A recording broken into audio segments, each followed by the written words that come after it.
The Tower of Terror is closing on the 3rd of November this year. The park's COO has said the ride closure isn't related to a safety issue, but to make way for future plans.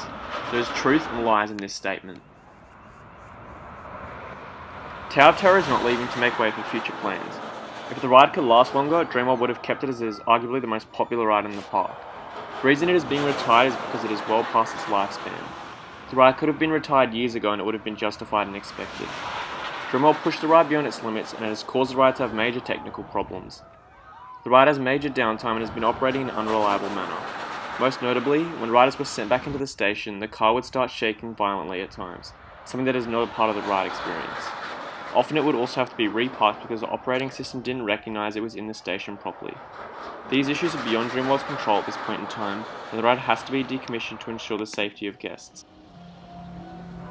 Another reason is the cost of continuing to maintain the ride. As the ride is over 20 years old, ride parts are hard to find and are expensive. Upkeeping this ride has been a constant hole in Dreamworld's pocket and has been a burden on future investments. By closing Tower of Terror, Dreamworld can focus on future attractions instead of pushing an old ride past its limits when it needs to be put to rest. This is what Greg Young refers to when he says it is going to make way for future plans. Tower of Terror could continue to operate, but it would be at a massive cost to Dreamworld as a major supplier of ride parts for the ride recently closed for business.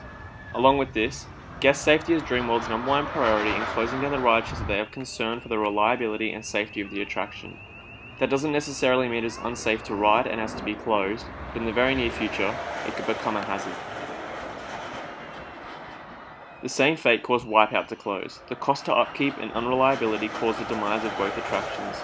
However, it is good to see the park invest in new rides instead of relying on old, unreliable rides that have to be inevitably closed sooner rather than later.